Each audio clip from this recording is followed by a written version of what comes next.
Hello and welcome to my YouTube channel. आज के session में हम सीखने वाले हैं machine learning introduction. Machine learning क्या होता है, इसमें कौन सी चीजें आती है, सब कुछ हम सीखने वाले हैं। आज का हमारा टाइटल है मशीन लर्निंग इंट्रोडक्शन। अब इंट्रोडक्शन क्यों? क्योंकि मशीन लर्निंग के सीरीज में हमारा पहला वीडियो होने वाला है। इसमें हम सीखने वाले हैं कि मशीन लर्निंग क्या है, इसमें कौन सी चीजें आती है, इसको आपको कैसे अंडरस्टैंड करना है। और हम ये भी देखेंगे कि आने वाले सभी हमारे जो वीडियोस है उनमें हम आगे जाके क्या क्या सीखें। तो स्टार्ट कर देते हैं। सबसे पहले तो एज अ डेफिनेशन, बहुत सारे डेफिनेशन आपको गूगल पे, इवन चैट जीपीटी भी मिल जाएगी। अ, उन सभी डेफिनेशंस को सिंपल फॉर्मेट में बताने की कोशिश करूँ तो basically machine learning is the subset of artificial intelligence. तो आर्टिफिशियल इंटेलिजेंस एक बहुत बड़ा वर्ल्ड है और उन सब में एक छोटा सा जो टॉपिक है या फिर एक छोटा सा जो सब्जेक्ट है उसको हम मशीन लर्निंग कहते हैं। तो आर्टिफिशियल इंटेलिजेंस उसके अंदर आता है मशीन लर्निंग। और ये मशीन लर्निंग क्या करता है? तो machine learning simply learn from data, learn from data. ये डेटा से क्या करता है? लर्निंग करता है। So it learns from the data and improve performance. ये जो है परफॉर्मेंस इम्प्रूव करेगा विदाउट बीइंग एक्सप्लिसिटली प्रोग्राम। ये चीज आपके लिए इंपॉर्टेंट है। ये क्या करता है, यानी कि मशीन लर्निंग का एक सिंपल मीनिंग क्या है? तो machine learning learns from data, ये डेटा से लर्न कर लेता है और उसके साथ साथ अपना जो परफॉर्मेंस है वो भी इंप्रूव कर लेता है विदाउट बीइंग एक्सप्लिसिटली प्रोग्राम। इसको अपना परफॉर्मेंस इंप्रूव करने के लिए बार बार प्रोग्रामिंग की जरूरत नहीं है। आपने एक बार प्रोग्राम लिख दिया, आपने एक बार कोडिंग कर दी, अब उससे वो बार बार अपने ही खुद से ही क्या करेगा? इम्प्रूवमेंट करेगा। ये जो है, ये मैं एक जनरल लैंग्वेज में बोल रहा हूँ। ऐसे ही मशीन लर्निंग में कुछ एल्गोरिदम है जो खुद से इम्प्रूव नहीं होते हैं, ऐसे है जो खुद से इम्प्रूव कर पाते हैं, जो कि हम देखेंगे आगे जाके। लेकिन अभी के लिए आपके लिए बेसिक डेफिनेशन यही है कि machine learning is the subset of artificial intelligence and it learns from data and improve performance without being explicitly program. ये चीज जो है, ये आपको क्या करनी है? अंडरस्टैंड करनी है। यहाँ पे जो प्रोग्रामिंग लोग करते हैं किसी भी सॉफ्टवेयर डेवलपमेंट में, वहां पे क्या होता है? तो सिंपल रूल्स होते हैं जो हम अल्गोरिदम्स कहते हैं। वो लिखे जाते हैं कि इफ देन, किसी चीज पे फॉर लूप लगा दिया, कहीं पे स्विच कर दिया, कहीं पे ब्रेक कंटिन्यू कर दिया। इसी के अंदर अपना जो है वो पूरा लॉजिक लिखा जाता है। ये एक सिंपल चीज होती है। लेकिन यहाँ पे जो है हम क्या करते हैं? फिक्स रूल नहीं लिखते हैं। यहाँ पे हम फिक्स चीजें नहीं लिखते हैं। यहाँ पे हम क्या करते हैं? यहाँ पे हम एक अल्गोरिदम लिखते हैं। अब अल्गोरिदम लिखते हैं इन द सेंस, ये मैथमेटिकल फॉर्मुलेशन होता है जो क्या करता है, किसी भी डेटा की तरफ जब हम उसको अप्लाई करेंगे तो वो उस डेटा के अकॉर्डिंग जो भी पैटर्न उसे मिलता है उस पैटर्न को लर्न कर लेता है, ताकि उसे जब नया डेटा जब मिले तो उस डेटा में वही पैटर्न अप्लाई करके वो हमें क्या देगा? तो वो हमें प्रिडिक्शन देगा। इसको आप अंडरस्टैंड कर लो कि हमें करना क्या है। तो हमें कुछ एक फिक्स रूल नहीं लिखना है कि अगर ये होता है तो वो होगा, ऐसा होता है तो वैसा होगा। No, it is not like that. Machine learning क्या है? तो वहां पे हम, हाँ, रूल लिखते हैं, यानी कि अल्गोरिदम हम लिखते हैं, लेकिन अल्गोरिदम हम फिक्स नहीं लिखते हैं कि नहीं, ये अल्गोरिदम अगर ऐसा है तो ऐसा है। इट इज समथिंग लाइक कि अगर मैंने 100 रुपए दिए तो बदले में मुझे 100 रुपए की चीजें मिलेगी। बहुत सिंपल, ऐसा नहीं होगा यहाँ पे। या फिर मैंने अगर लिख दिया कि मेरा एक प्रोग्राम है A+B, अब ए में जो भी वैल्यू दे दो लाइक 4, बी में जो भी वैल्यू दे दो लाइक 5, तो मुझे आउटपुट फिक्स मिलेगा, दैट इज 9। ऐसा होता है। लेकिन जब हम मशीन लर्निंग की बात करते हैं तो ये जो तरीका है ये थोड़ा सा बदल जाता है, ये थोड़ा सा चेंज हो जाता है। मशीन लर्निंग में हम डेटा पहले से प्रोवाइड कर देते हैं और उस डेटा के लिए एल्गोरिदम लिखा जाता है, ताकि उस डेटा में जो भी पैटर्न है वो हमारा एल्गोरिदम सीख ले और उससे जब नया डेटा उसे मिल जाएगा उसके बेसिस पे हमें क्या दे दे? प्रिडिक्शन दे दे, उसके बेसिस पे हमें आउटपुट दे दे। ये चीज करता है मशीन लर्निंग। अब आगे बढ़ते हैं और मशीन लर्निंग में और कौन सी चीजें आती है वो थोड़ा सा समझ लेते हैं। एंड सबसे इम्पोर्टेंट चीज, या फिर इवन अगर आप इंटरव्यू देने भी जा रहे हो तो भी आपको ये क्वेश्चंस लाइक पूछे जा सकते हैं कि मशीन लर्निंग के इम्पोर्टेंस क्या है, क्यों मशीन लर्निंग आजकल के इसमें इतना हाइप बना हुआ है। तो इसका इम्पोर्टेंस बहुत वाइड है, बहुत ज्यादा वाइड है, क्योंकि आर्टिफिशियल इंटेलिजेंस का पूरा एक वर्ल्ड है। ओके, उसमें भी एक मशीन लर्निंग सबसेट है, जैसे मैंने पहले भी कहा। तो एक अगर लाइक मैं कुछ अगर इम्पोर्टेंस यहाँ पे लाइक आपको बताना चाहूँ, तो उसमें से सबसे पहला तो ये आता है कि ये हैंडल करता है large and complex data set. अब large and complex data set का एग्जैक्टली मीनिंग क्या होता है? सबसे पहले तो डेटा सेट का मीनिंग क्या होता है, वही समझना आपके लिए जरूरी है। तो डेटा सेट का मीनिंग क्या है कि आपको पता होगा एक्सेल में फाइल होती है। एक्सेल में बहुत सारे सेल होते हैं, यानी कि टेबुलर फॉर्म फॉर्म में डेटा होता है जहाँ पे रोज एंड कॉलम्स होते हैं। उन रोज और कॉलम के फॉर्म में जो डेटा होता है, उस टाइप के डेटा को हम डेटा सेट कहते हैं मशीन लर्निंग के लैंग्वेज में। या फिर किसी और टाइप का भी डेटा हो सकता है, जहाँ पे जस्ट लाइक कोई ऐसे लिख रहा है। हाँ, ऐसे मल्टीपल अगर ऐसे है तो वो भी डेटा है। देखिए, स्ट्रिंग में या फिर हम बोल सकते हैं सिंपल भाषा में कि कहीं पे भी कोई एक डॉक्यूमेंट है, उस डॉक्यूमेंट के अंदर जो भी है लिखा हुआ, वो एक डेटा हो सकता है। डेटा जेसन में हो सकता है, सीएसवी में हो सकता है, एचटीएमएल का टेबल हो सकता है, कहीं पे भी डेटा हो सकता है, डेटा किसी भी टाइप में हो सकता है, उसे हम डेटा सेट कहते हैं मशीन लर्निंग की लैंग्वेज में। दूसरा आता है automated decision making. Decision making जो है उसको ऑटोमेट किया जाता है, और ये बहुत इंपॉर्टेंट है। क्या होता है exactly automated decision making?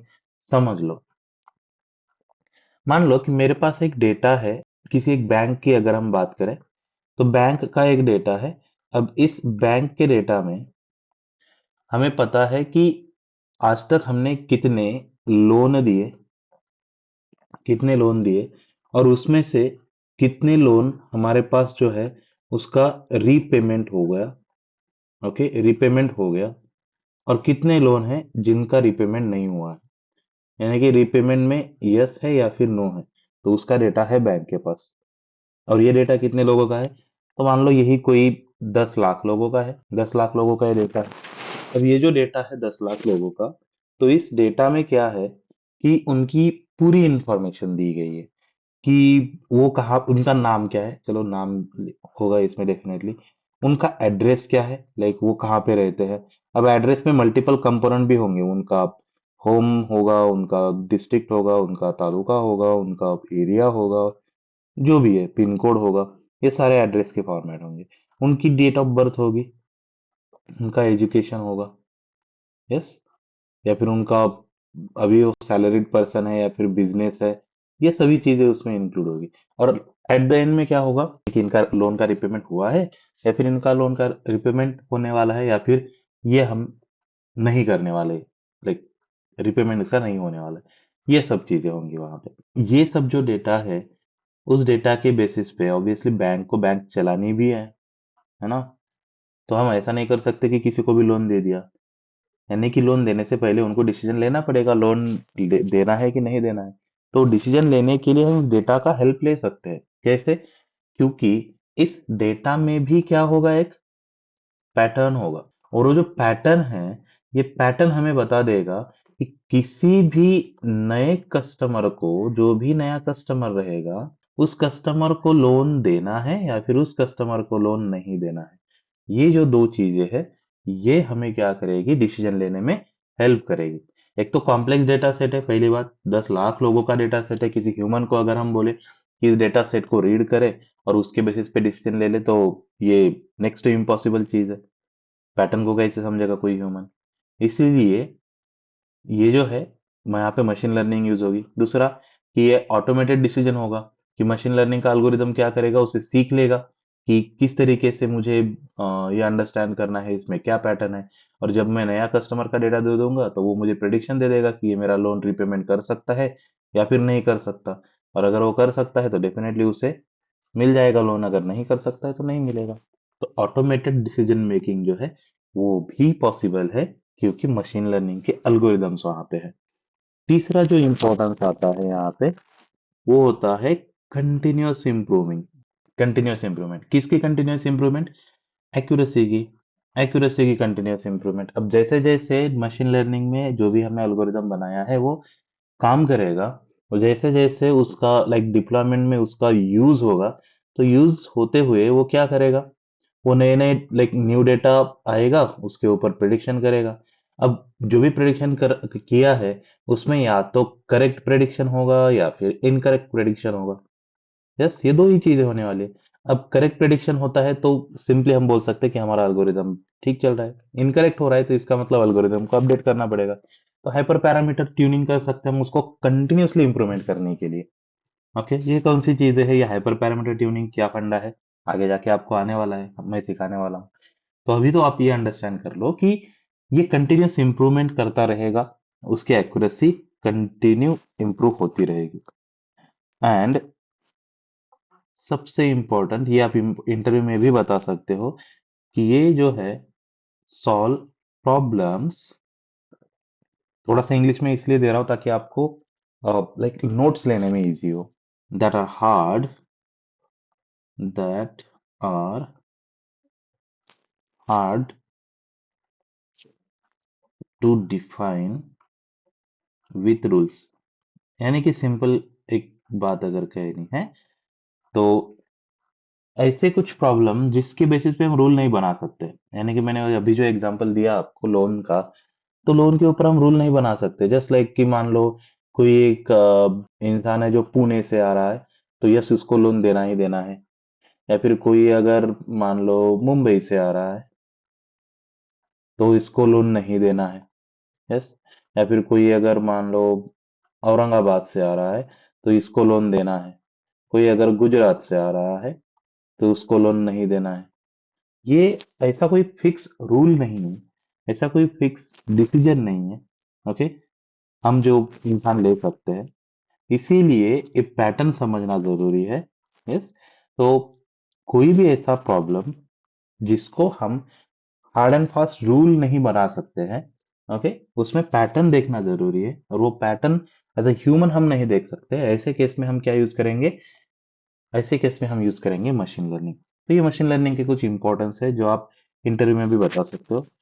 Note down कर लो, ये सभी चीजें आपके लिए बड़े काम आने वाली है। अब नेक्स्ट चीज पे आते हैं, वो क्या है? तो उसके अगर कुछ रियल वर्ल्ड एग्जाम्पल भी अगर आपको देने हैं तो अभी हम दे देंगे।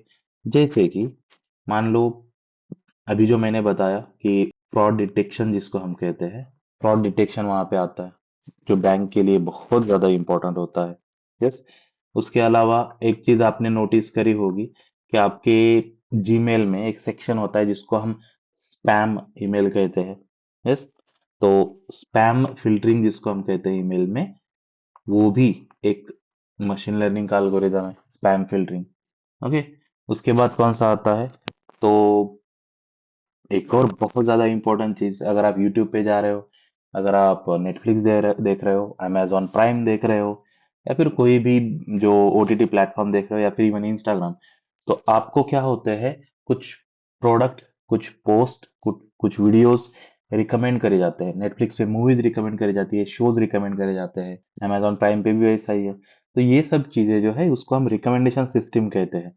तो ये जो रिकमेंडेशन सिस्टम है, अब ये रिकमेंडेशन सिस्टम जो है ये आपके इंटरेस्ट बेस्ड होती है ना। यानी कि आपको अगर मान लो कहीं पे कॉमेडी फिल्म्स पसंद है, तो आपको वही फिल्म जो है वो क्या करी जाएगी, प्रमोट करी जाएगी आपके फीड पे, या फिर आपका जो भी होम पेज है, डैशबोर्ड है, वहां पे वही चीजें, वही फिल्में आपको दिखाई देगी जो कॉमेडी में आती है। यस। तो उसको हम रिकमेंडेशन सिस्टम कहते हैं। ये रिकमेंडेशन सिस्टम अमेजोन फ्लिपकार्ट पे भी यूज होती है। जैसे कि अगर आप कहीं पे फ्लिपकार्ट पे जाके शूज ढूंढ रहे हो, या फिर आप अमेजोन पे जाके कुछ घर का सामान ढूंढ रहे हो, तो आपको वही रिकमेंड किया जाता है। तो वही रिकमेंडेशन सिस्टम में ये सब चीजें आती है। यस। उसके बाद अगर मान लो हम एक और चीज जो कि है गूगल असिस्टेंट, या फिर उसको हम गूगल असिस्टेंट तो नहीं कह सकेंगे, वो तो एक प्रोडक्ट है। हाँ, वॉइस असिस्टेंट बोल सकते हैं। So voice assistant, voice assistant, हाँ, उसमें हम बोल सकते हैं कि गूगल का असिस्टेंट, या फिर एप्पल का सीरी, एक और एलेक्सा, ये सभी जो है ये उसमें आती है। अब ऐसे कई सारे एग्जाम्पल है, कई सारे आ, उसके यूसेज है। इवन मेडिकल डायग्नोसिस भी है, मेडिकल में भी यूज होता है। इवन आप जो प्रॉम्प्ट प्रॉम्प्ट नहीं बोल सकते हैं, एग्जाम देते हो जहाँ पे आप कैमरा ऑन रखते हो, और अगर आप हिल रहे हो, आपके पीछे से कोई जा रहा है, एक्स्ट्रा कोई आवाज आ रही है, आप इधर उधर देख रहे हो, तो एग्जाम बाय लाइक आपको वार्निंग देती है या फिर वो बंद हो जाती है। वहां पे भी मशीन लर्निंग ही इस्तेमाल होता है। सो ये कुछ मशीन लर्निंग के क्या है, तो एक एग्जाम्पल है जहाँ पे हम मशीन लर्निंग का बहुत ज्यादा यूज करते हैं। एक चीज आपको बता देता हूँ यहाँ पे कि हम इन सब के ऊपर वीडियो बनाएंगे, हम इन सब के ऊपर आपको प्रोजेक्ट बना के दिखाएंगे, हर चीज के ऊपर रहेगा। मेडिकल डायग्नोसिस के ऊपर प्रोजेक्ट रहेगा, एक वॉइस असिस्टेंट बनाएंगे हम, रिकमेंडेशन सिस्टम, सब कुछ बनाएंगे हम यहाँ पे, ये सभी हमारे इसमें आएंगे। तो आपको आगे जाके प्रोजेक्ट भी करने हैं तो भी आपको इसमें से प्रोजेक्ट मिल जाएंगे, जो कि आप कहीं पे भी उसको प्रेजेंट कर सकते हो। यस। तो आगे बढ़ते हैं, और सबसे पहले तो अंडरस्टैंड कर लेते हैं कि एक मशीन लर्निंग का फ्लो कैसे रहता है, या फिर मशीन लर्निंग एग्जैक्टली काम कैसे करता है, उसमें कौन से स्टेप आते हैं। तो मशीन लर्निंग में जब भी हम कोई एल्गोरिदम लिखने जाए या फिर कोई काम करने जाएंगे, तो सबसे पहला और सबसे इम्पोर्टेंट चीज ये होती है, and that is data collection. Data collection यानी कि आप कहाँ से डेटा ले रहे हो, आप कहाँ से डेटा मिलेगा। बेसिकली इस स्टेप में जो डेटा मिलता है उसको हम हिस्टोरिकल डेटा कहते हैं। अब ये क्यों हिस्टोरिकल डेटा कहते हैं? क्योंकि हम इसके ऊपर हमारे मॉडल को लर्निंग करवाते हैं, और वो मॉडल नए डेटा पे प्रेडिक्शन देता है। अब वो नए डेटा पे जो प्रेडिक्शन देगा, ओके, तो वो लाइक न्यू डेटा कहलाएगा, इसलिए इसको हम हिस्टोरिकल डेटा कहते हैं। तो डेटा कलेक्शन एक स्टेप होती है जो बहुत ही इंपॉर्टेंट है। इसके अलावा लाइक इसके सिवा हमारा एल्गोरिदम काम ही नहीं कर पाएगा। दूसरी स्टेप जो आती है, that is data pre processing. Data pre processing. तो डेटा प्री प्रोसेसिंग का एग्जैक्टली मीनिंग क्या होता है या फिर क्यों जरूरी है? तो हमारे पास जो डेटा आएगा या फिर हमें जो डेटा मिलेगा, वो डेटा क्या हम डायरेक्टली मशीन लर्निंग को दे सकते हैं? क्या हम वो डायरेक्टली एल्गोरिदम को दे सकते हैं? सिंपली नो, नहीं दे सकते हैं। क्यों? क्योंकि एक सिंपल चीज अगर आप अंडरस्टैंड करने लग जाओ कि मान लो कि मेरे पास अभी जब मैंने कहा था कि मेरे पास बैंक के कस्टमर का डेटा था। अब इस कस्टमर के डेटा में हमें क्या था कि बहुत सारी चीजें मिल रही थी, लेकिन उसमें एक चीज थी, that is date of birth, है ना? ये एक चीज थी। इसके अलावा वहां पे एक और चीज थी, वो थी एड्रेस। अब हमें डेट ऑफ बर्थ में पूरी डेट ऑफ बर्थ मिलेगी, हमें उसका पूरा एड्रेस मिलेगा। तो हमें इसको ब्रेक डाउन करना होता है कि पिन कोड बाहर निकालो, डिस्ट्रिक्ट बाहर निकालो, एरिया बाहर निकालो, डेट ऑफ बर्थ से ईयर निकालो, डेट निकालो, कोई डे निकालो, है ना? ये सभी एजुकेशन से, फिर कोई मास्टर है वगैरह तो उनको अंडरस्टैंड कर लो, उनकी कुछ नंबरिंग कर दो, ये सब चीजें आती है।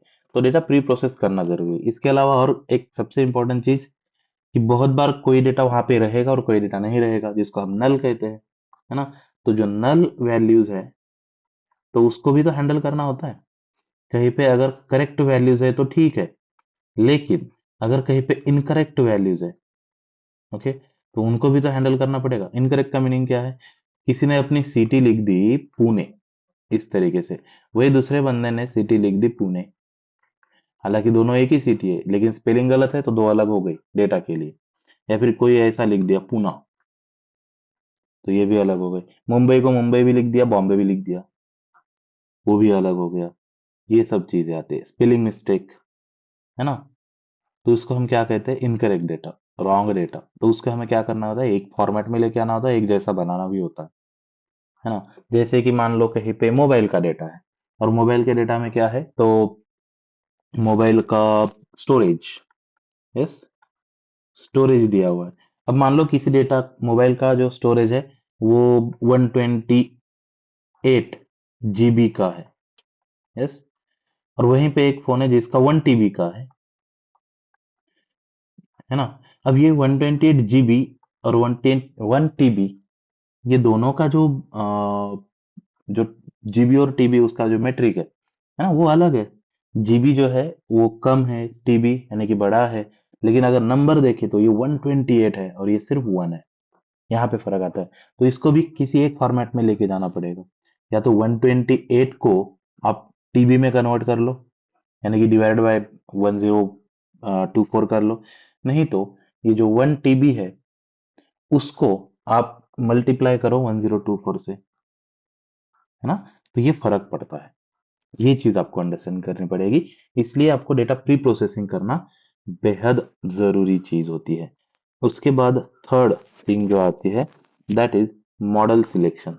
मॉडल सिलेक्शन, अब मॉडल सिलेक्शन का अब क्या मीनिंग होता है? तो देखो, जो मशीन लर्निंग में प्रॉब्लम होते हैं वो हमेशा एक जैसे नहीं होते हैं। कभी कभी हो सकता है, जैसे कि मैंने अभी थोड़ी देर पहले बताया था, कि अगर मुझे कस्टमर जो है वो फ्रॉड करेगा नहीं करेगा, हमारा लोन रिपेमेंट करेगा नहीं करेगा, वो अगर अंडरस्टैंड करना है तो अलग अल्गोरिदम लगेगा। वहीं पे अगर मुझे ये अंडरस्टैंड करना है कि इस फोन का प्राइस क्या होगा, या फिर इस कार का प्राइस क्या होगा, तो उसके लिए जो वैल्यू है वो बदल जाती है। जैसे कि समझो बात को, आउटपुट जो है वो मेरा कुछ इस तरीके से है, यस और नो, या फिर ट्रू और फॉल्स, यस, या फिर कोई और चीज अंडरस्टैंड करनी है ना। यहाँ पे दो तीन कैटेगरीज है। जैसे कि जस्ट फॉर एन एग्जांपल, मुझे कोई फ्लावर जो है उसे अंडरस्टैंड करना है कि वो फ्लावर जो है वो रोज है, ओके, लिली है, ओके, या फिर मैरीगोल्ड है ना। मैरीगोल्ड मेरीगोल्ड जो भी होता है, ये अंडरस्टैंड करना है। ये तीन अलग अलग है ना। तो ये सभी चीजें भी आती है एक केस में। लेकिन मान लो कि मुझे किसी ओल्ड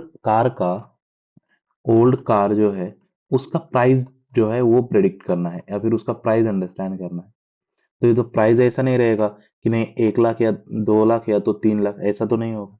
वो कुछ एक डिफरेंट ये होगा, लाइक नंबर होगा जिसमें बहुत सारे अलग अलग डिजिट्स आएंगे। तो ये जो है, लाइक वो आता है किसमें, तो एक अलग प्रॉब्लम में, उसे हम रिग्रेशन कहते हैं और इसे हम क्लासिफिकेशन कहते हैं।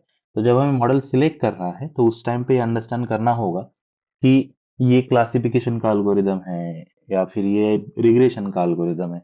अब रिग्रेशन क्लासिफिकेशन क्या होता है मैं आपको समझा देता हूँ आगे जाके। अभी के लिए बस इतना अंडरस्टैंड कर लो कि जिस तरीके का आपका टारगेट है, जिस तरीके का आपका जो टारगेट कॉलम है, उस तरीके का एल्गोरिदम सिलेक्ट करना होता है। इतना ही नहीं, एक ही, जैसे कि क्लासिफिकेशन ही अगर आपको करना है तो उसमें भी मल्टीपल एल्गोरिदम आते हैं। जस्ट लाइक कि मान लो मैंने चलो अंडरस्टैंड कर ही लिया कि मेरा जो एल्गोरिदम है उसको बस दो चीजें ही अंडरस्टैंड करनी है, या तो यस या तो नो, यानी कि ये क्लासिफिकेशन का प्रॉब्लम हो गया। अब इस क्लासिफिकेशन की प्रॉब्लम में भी मल्टीपल एल्गोरिदम आते हैं, लाइक 5-6 एल्गोरिदम आते हैं या फिर उससे भी ज्यादा आते हैं बेसिकली। लेकिन जो सबसे इंपॉर्टेंट है, ऐसे 5-6 एल्गोरिदम आते हैं। उन सभी एल्गोरिदम में से कौन सा एल्गोरिदम यूज करना है, ये फिर आपको जो हमारे इनपुट कॉलम है या फिर जो बाकी हमारे इनपुट फीचर्स है उनको ध्यान में रखते हुए वो एल्गोरिदम भी डिसाइड करना होता है कि एग्जैक्टली कौन सा एल्गोरिदम यूज करना है यहाँ पे, ताकि हमारा आंसर बहुत ही बढ़िया है, या फिर हमारा एल्गोरिदम उसको बहुत अच्छी तरीके से लर्न कराए। तो ये होता है अपना मॉडल सिलेक्शन प्रोसेस। एक बार मॉडल सिलेक्ट हो गया तो आपको क्या करना है, अपने मॉडल को ट्रेन करना है, यानी कि ट्रेनिंग देनी है। ट्रेनिंग कैसे? सिंपली आपका जो हिस्टोरिकल डेटा है उसको उठा लो, उसको मॉडल में फिट करो। यस, मॉडल में फिट करो। मॉडल उसको क्या कर देगा, पैटर्न अंडरस्टैंड कर लेगा, और उसको हम क्या कहते हैं, मॉडल ट्रेनिंग कहते हैं। कि हमारे मॉडल की अभी ट्रेनिंग हो गई, यानी कि उसने उस डेटा के अंदर पैटर्न जो है वो लर्न कर लिया। उसके बाद जो आता है हमारा प्रोसेस, दैट इज इवेल्युएशन। अब इवेल्युएशन क्यों जरूरी है, या फिर इवेल्युएशन क्या होता है? तो चलो, हमने ट्रेनिंग तो कर ली मॉडल की, हमारा मॉडल लर्न भी हो गया, लेकिन उसे किसी सिस्टम पे डिप्लॉय करने से पहले या फिर उसे डायरेक्टली प्रोडक्शन में यूज करने से पहले, प्रोडक्शन क्या है, डिप्लॉयमेंट क्या है, तो ये कुछ इंडस्ट्रियल टर्म होते हैं। डिप्लॉयमेंट का मतलब होता है किसी क्लाइंट के सिस्टम पे, यानी कि जिन्होंने हमें ये बनाने के लिए पैसा दिया है, या फिर हमने जिससे ये सॉफ्टवेयर बनाने का ये टेंडर लिया है, यस, उनको जब हम दे देते हैं तो उसको हम डिप्लॉयमेंट कहते हैं, या फिर वो जब इसको यूज करते हैं तो उसको हम प्रोडक्शन कहते हैं। तो प्रोडक्शन डिप्लॉयमेंट, ये कई सारी डेवलपमेंट, प्रोडक्शन, डिप्लॉयमेंट, ये टर्म जो है इंडस्ट्री में आती है। अभी के लिए आप इतना अंडरस्टैंड कर लो कि हमें डिप्लॉयमेंट से पहले या फिर प्रोडक्शन से पहले इवैल्यूएशन करना जरूरी है कि मेरे मॉडल की एक्यूरेसी कितनी है, यानी कि मेरा मॉडल कितना एक्यूरेट है ये यस को यस कहने में और नो को नो कहने में। यस, तो ये इवैल्यूएशन जरूरी है। अब इवैल्यूएशन में बहुत सारे मैट्रिक्स आते हैं जो कि अलग अलग होते हैं, क्लासिफिकेशन के अलग, रिग्रेशन के अलग, वो हम देखेंगे आगे जाके, वो भी आएगा। अभी के लिए अंडरस्टैंड कर लो कि ये एक स्टेप आता है मशीन लर्निंग में। And the last one that is deployment, या फिर उसको हम डायरेक्टली प्रेडिक्शन भी कह सकते हैं कि चलो प्रेडिक्ट कर लो। तो ये जो है ये हमारा लास्ट स्टेप होता है, यानी कि डिप्लॉयमेंट कर लो या फिर प्रिडिक्शन कर लो, या फिर उसको हम कहते हैं कि जो भी न्यू डेटा आता है, न्यू डेटा को हमारे मॉडल के अंदर फीड कर लो। ओके, और उससे हमें क्या मिल जाएंगे, प्रिडिक्शन मिल जाएंगे। वो हमें क्या देगा, प्रिडिक्शन देगा। तो ये हमारे स्टेप होते हैं, या फिर ये मशीन लर्निंग का वर्कफ्लो होता है। तो पहली बात तो ये कि अगर किसी भी लाइक जब भी आप एज अ फ्रेशर जाओगे कहीं पे भी इंटरव्यू देने के लिए, तो आपको ये चीजें पूछेंगे कि मशीन लर्निंग क्या होता है। तो जो डेफिनेशन मैंने आपको बताई थी वो आप बता सकते हो। उसके बाद आपको पूछा जा सकता है कि मशीन लर्निंग लाइक कहाँ कहाँ पे यूज होता है ना, तो वो भी आप बता सकते हो। यस, या फिर अगर आपको सिंपली क्वेश्चन पूछ ले कि चलो कुछ मशीन लर्निंग के बारे में बताओ, तो सबसे पहले डेफिनेशन बतानी है, उसके बाद कुछ रियल वर्ल्ड एग्जांपल बताने जो मैंने आपको दिए थे, एंड उसके बाद आपको ये फ्लो बताना है कि एग्जैक्टली मशीन लर्निंग कैसे काम करता है, उसमें कौन सी चीजें आती है। अब ये अंडरस्टैंड कर लिए कि मशीन लर्निंग में कौन सी चीजें आती है, मशीन लर्निंग में क्या क्या स्टेप्स होते हैं। अब थोड़ा सा आगे बढ़ते हैं और ये अंडरस्टैंड करने की कोशिश करते हैं कि मशीन लर्निंग के अंदर कौन से टाइप होते हैं, यानी कि मशीन लर्निंग के क्या कुछ टाइप्स भी है। तो यस, डेफिनेटली मशीन लर्निंग के भी कुछ टाइप्स हैं। और वो टाइप्स कौन से हैं, तो सबसे पहला जो मशीन लर्निंग का टाइप आता है that is supervised machine learning. Supervised machine learning. अब ये सुपरवाइज्ड मशीन लर्निंग क्या होता है, तो इसको आप अंडरस्टैंड कर सकते हो इस नाम से। सुपरवाइज्ड नाम जो है उससे आप अंडरस्टैंड कर सकते हो कैसे। तो सिंपली क्या किया जाएगा कि आपको जब डेटा दिया जाएगा तो उस डेटा के साथ लेबल भी होगा। अब इसका मीनिंग क्या है, डेटा के साथ लेबल का मीनिंग क्या है? डेटा के साथ लेबल का मीनिंग ये है, समझो कि एक बहुत ही सिंपल अगर एग्जांपल देना है, मान लो ओल्ड कार का प्राइस मुझे प्रेडिक्ट करना है, तो उस कार का मॉडल क्या है वो दिया हुआ है, उस कार का ईयर, मॉडल कौन से साल का है वो दिया गया है, वो कितनी किलोमीटर चली है वो दी गई है, उसका फ्यूल कौन सा है, उसका ईयर कौन सा है, उसका किलोमीटर कितना है, उसका फ्यूल कौन सा है, ये दिया गया है। और मान लो कि एट द एंड उसका प्राइस दिया हुआ है कि इतना इतना उसका प्राइस है।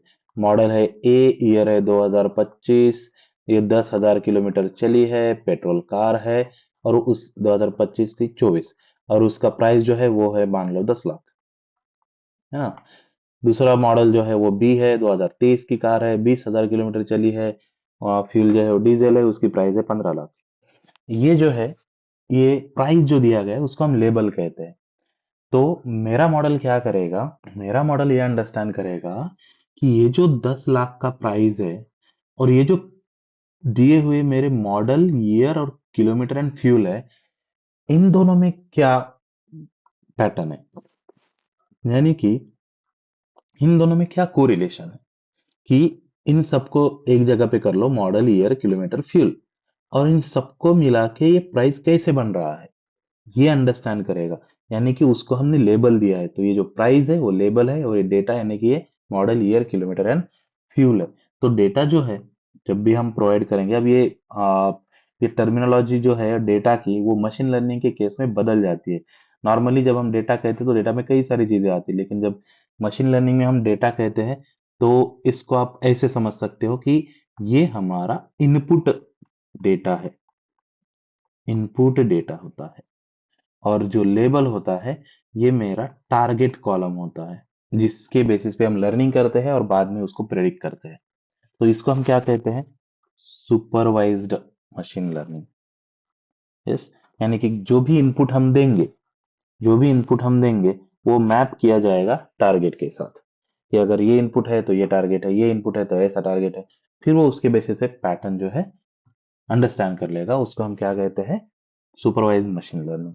दूसरा आता है unsupervised machine learning. Unsupervised machine learning, अब ये जो अनसुपरवाइज्ड मशीन लर्निंग है, इसमें आपको सिर्फ और सिर्फ डेटा दिया हुआ रहता है। इसमें आपको लेबल नहीं रहते, अनलेबल डेटा भी कह सकते हैं इसको हम। ऊपर वाला जो है वो लेबल डेटा, यानी कि सुपरवाइज में जो आता है वो लेबल डेटा, अनसुपरवाइज में जो आता है वो अनलेबल्ड डेटा। आपको सिर्फ इनपुट दिए जाएंगे और इस इनपुट में ही आपको पैटर्न अंडरस्टैंड करना है। इनपुट में पैटर्न अंडरस्टैंड करना है, और यहीं पे आपके एल्गोरिदम को सोचना है कि इसमें कितने क्लासिफिकेशन हो सकते हैं, कितने उसमें हम ये क्रिएट कर सकते हैं, ग्रुप्स क्रिएट कर सकते हैं। यस, हिडन पैटर्न फाइंड करने हैं वो उसी इनपुट में, कोई आउटपुट नहीं है। जस्ट लाइक कि मान लो मशीन लर्निंग के सामने कुछ इमेजेस डाल दिए, कुछ इमेज का डेटा दे दिया, और वो इमेज जो है वो कुछ इस तरीके से दी गई है, और मशीन लर्निंग को बोल दिया कि इस डेटा को क्लासिफाई करो, ये पूरा डेटा है। तो मशीन लर्निंग को ये अंडरस्टैंड करना पड़ेगा कि यहाँ पे जो भी दिया हुआ है, तो ये जो है ये ट्रायंगल है, ये एक ट्रायंगल है जो सिमिलर दिख रहा है, ये एक ट्रायंगल है जो सिमिलर दिख रहा है। दूसरा, ये एक सर्कल जो है वो सिमिलर दिख रहा है, ये सर्कल सिमिलर दिख रहा है, और ये सर्कल सिमिलर दिख रहा है। और तीसरा, तो ये जो स्क्वायर है वो सिमिलर दिख रहा है, और ये भी स्क्वायर सिमिलर दिख रहा है। इसका मतलब कि यहाँ पे तीन अलग अलग ग्रुप बन सकते हैं। मैंने कोई आउटपुट दिया नहीं, मैंने कोई लेबल डेटा दिया नहीं, मैंने सिर्फ इनपुट डेटा दिया, और उस डेटा के बिहाफ पे आउटपुट दिया ही नहीं। तो इसमें पैटर्न अंडरस्टैंड करने का काम अल्गोरिदम का है ना? जैसे कि मान लो एनिमल अगर मैं दे रहा हूँ, तो एनिमल में क्या है, तो मैंने दे दिया एक डेटा दे दिया जो कि है टाइगर का डेटा, और वहीं पे अ, मैंने लॉयन का भी डेटा दे दिया। यस। तो ये दो डेटा देने के बाद हमें ये अंडरस्टैंड करना है कि इसके ऊपर क्या रहेंगे, कुछ पट्टे वट्टे रहेंगे, है ना? इसके सर के पीछे बहुत सारे बाल रहेंगे, पैटर्न अंडरस्टैंड करने पड़ेंगे। यस। तो ये जो चीजें हैं, ये करने के लिए हमारे डेटा को लेबल देने की जरूरत नहीं होती है।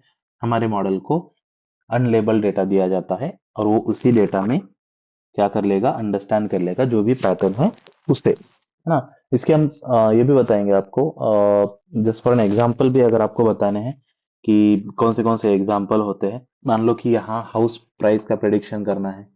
यस, हाउस प्राइस जो है प्रिडिक्शन जो करना है, तो उसके लिए आपको सुपरवाइज मशीन लर्निंग लगेगी। इसके अलावा कार प्राइस का प्रिडिक्शन है, स्पैम अगर डिटेक्शन करना है, यस, तो उसके लिए भी आपको क्या चाहिए होगा, इनपुट और आउटपुट दोनों डेटा चाहिए होगा। डिसीज अगर प्रिडिक्शन करना है, तो उसके लिए भी आपको इनपुट और आउटपुट दोनों डेटा चाहिए होगा। तो उसे हम सुपरवाइज मशीन लर्निंग कहेंगे। जब अनसुपरवाइज की बात आएगी, तो मान लो कि मुझे कोई आउटपुट नहीं दिया गया है, लेकिन हाँ चलो अंडरस्टैंड कर लेते हैं, डीमार्ट का कोई डेटा है ना? डीमार्ट का डेटा है, या फिर किसी एक शॉपिंग मॉल का डेटा है।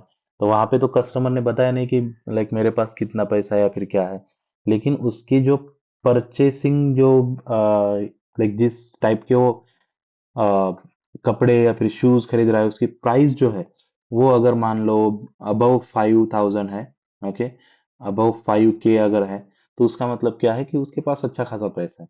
कोई अगर नहीं, बस 1000 के अंदर ही देख रहा है, 1K के अंदर ही देख रहा है, तो उसके पास थोड़ा सा कम पैसा हो सकता है ना? तो कस्टमर के टाइप्स होते हैं कि कस्टमर जो है कैसे खरीद रहा है, क्या क्या खरीद रहा है ना? उसके बेसिस पे हम जो करते हैं उसको अनसुपरवाइज लर्निंग कहते हैं। ये जो है इसको हम अनसुपरवाइज मशीन लर्निंग कहते हैं। एक तीसरा भी टाइप लोग कंसिडर करते हैं, that is semi supervise learning. हालांकि बहुत ज्यादा ये नहीं है, लेकिन फिर भी अंडरस्टैंड कर लो, जिसको हम कहते हैं semi supervised learning.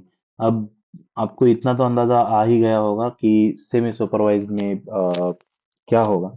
Semi supervise machine learning कि जो भी अनसुपरवाइज है और सुपरवाइज है उनको मिला के क्या बनेगा, तो सेमी सुपरवाइज बनेगा। तो यहाँ पे क्या होता है कि सिंपली जो हमारा एक छोटा सा पोर्शन होता है, मान लो एक बहुत बड़ा डेटा है, ओके, एक लार्ज डेटा है, यस, और उसका एक छोटा सा जो पोर्शन है, मान लो एक यहाँ से एक पोर्शन है, और इस पोर्शन को हमने सुपरवाइज बना दिया।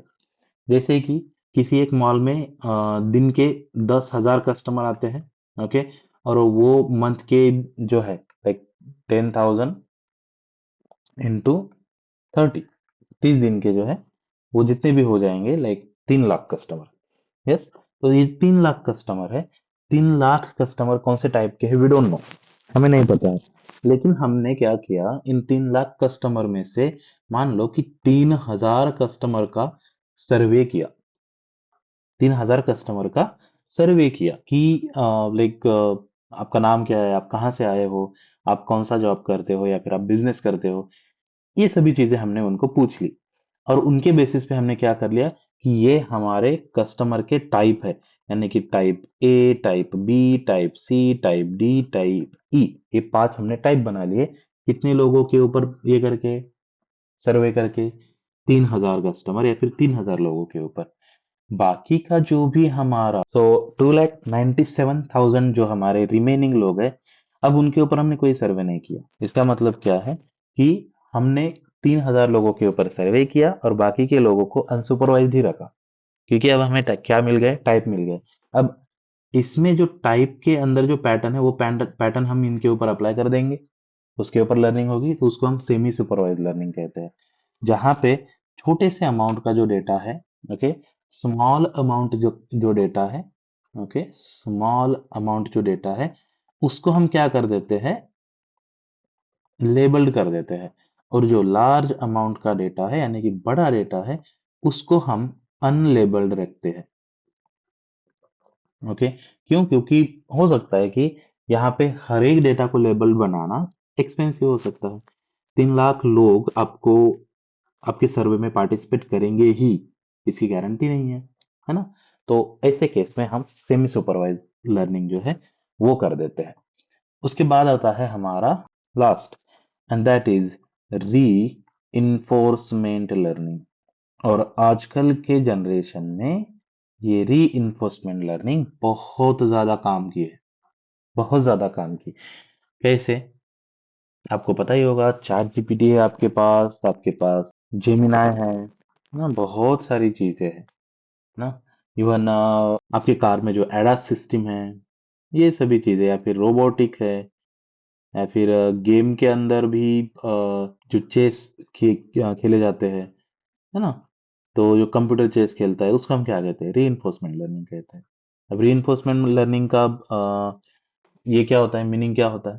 तो री लर्निंग में हम क्या कर लेते हैं, एक एजेंट बना लेते हैं, और वो एजेंट क्या कर देता है, उसकी लर्निंग कर लेता है किस बेसिस पे, trial and error, trial and error के बेसिस पे वो लर्निंग कर लेता है ना, ट्रायल एंड एरर के बेसिस पे। अब इस केस में क्या होता है कि अगर उसका ट्रायल करेक्ट हो गया तो उसको रिवॉर्ड दिया जाएगा, लेकिन अगर उसका ट्रायल इनकरेक्ट हो गया तो उसको पनिश किया जाएगा। अब ये दो चीजें क्या है, रिवॉर्ड और पनिश क्या है? रिवॉर्ड और पनिश का मतलब सिंपल है कि अगर उसका ट्रायल करेक्ट हो गया तो वो जो ये है प्रिडिक्शन है उसको सेव किया जाएगा। लेकिन अगर जो गलत हो गया उसको पनिशमेंट यानी कि उसको रीट्रेन किया जाएगा, बार बार ट्रेनिंग करी जाएगी, है ना। एक सिंपल भाषा में बता रहा हूँ, हालांकि एट द एंड जब किया जाता है तो थोड़ा सा अलग होता है, लेकिन अभी के लिए इतना समझ सकते हो कि एक एजेंट है जो ट्रायल और एरर के बेसिस पे काम करता है। ट्रायल करता है, सही हो गया, दैट्स गुड, सेव कर लेगा। अगर एरर आ गया, अगेन ट्रेन कर लेगा। इस डेटा को मुझे अंडरस्टैंड करना है। दैट इज बेसिकली द री इन्फोर्समेंट लर्निंग। अभी जो री इन्फोर्समेंट लर्निंग कहाँ पे आती है, तो उसके मैंने आपको एग्जांपल पहले से ही बताया। इवन चैट जीपीटी भी एक चीज है कि आजकल चैट जीपीटी आपको पूछता है कि दोनों में से कौन सा आंसर आपके लिए सही रहेगा, वो क्या कर रहा है वहां पे, एक ट्रायल कर रहा है कि दोनों में से एक चूज करो, है ना। एक चूज कर लिया, जिसको चूज कर लिया वो उसके अंदर जो पैटर्न है उसको सेव कर लिया, जो दूसरा है उसको अब अंडरस्टैंड करना पड़ेगा, है ना। ये सब चीजें आती है। दूसरा, गेमिंग के अंदर आजकल बहुत सारे लोग कौन सा गेम खेले, वो बीजीएमआई। तो ये जो गेम है, इस गेम के अंदर भी क्या है, तो बॉट जो है वो क्या होते हैं, वो रिइंफोर्समेंट लर्निंग होती है। यस। या फिर अगर जो मैंने एडास कहा, एडास के अंदर कार जैसे जैसे चल रही है, किसी की ड्राइविंग हैबिट है, उसके बेसिस पे वो क्या कर लेती है, अपने आप को ट्रेन कर लेती है। ये सब चीजों में रीइंफोर्समेंट लर्निंग आती है। तो ये कुछ तरीके हैं जहाँ पे हम मशीन लर्निंग को टाइप्स में डिवाइड कर सकते हैं। कौन से टाइप है, फिर से एक बार बता देता हूँ।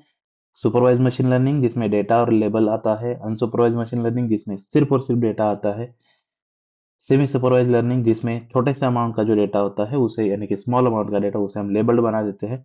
जो लार्ज अमाउंट है उसको हम अनलेबल्ड रखते हैं। रेइंफोर्समेंट लर्निंग जो होती है उसमें हम एजेंट बनाते हैं, और वो एजेंट ट्रायल और एरर के बेसिस पे काम करता है। तो ये हो गए मशीन लर्निंग के टाइप्स। और इतनी सारी जब चीजें आप ये करोगे मशीन लर्निंग में, जब आप अंडरस्टैंड कर लोगे, तो ये भी अंडरस्टैंड करना जरूरी है कि अगर आपको ये सब कुछ सीखना है, अगर आपको ये सब कुछ करना है, तो आपको कौन से स्किल आना जरूरी है। यानी कि हमारा जो लास्ट सेक्शन रहेगा वो है कि इसके लिए आपके पास कौन से स्किल जरूरी है। तो स्किल में मैं प्राइमरी स्किल बता रहा हूँ, याद रखिएगा। यानी कि जो बहुत ज्यादा इंपॉर्टेंट है ही, वो बता रहा हूँ। इसके अलावा भी कई सारी चीजें हैं जो आपको सीखनी होती है, लेकिन अगर आपको अपना करियर स्टार्ट करना है इसमें, तो आपको क्या क्या सीखना जरूरी है। तो सबसे इंपॉर्टेंट एक प्रोग्रामिंग लैंग्वेज जरूरी है, एंड दैट इज पाइथन और आर। आर भी यूज होती है, लेकिन पाइथन का शेयर थोड़ा सा ज्यादा है, पाइथन का इंपॉर्टेंस थोड़ा सा ज्यादा है। तो ये जो पाइथन है ये थोड़ा सा आईएमपी है, याद रखिएगा। तो पाइथन सीखना कंपलसरी है। यस। तो Python as a programming language. दूसरी जो बात आती है उसको हम कहते हैं स्टैटिस्टिक्स और प्रोबेबिलिटी। और तो नहीं बोल सकते, स्टैटिस्टिक्स एंड प्रोबेबिलिटी बोल दूंगा मैं। यस। स्टैटिस्टिक्स एंड प्रोबेबिलिटी, ये भी सीखना जरूरी है। अब ये क्यों जरूरी है, क्योंकि मशीन लर्निंग के जो एल्गोरिदम है, मैंने शुरू में आपको कहा था कि they are nothing but mathematical formulation. अब मैथमेटिकल फॉर्मुलेशन है तो स्टैटिस्टिक्स आना आपको जरूरी है।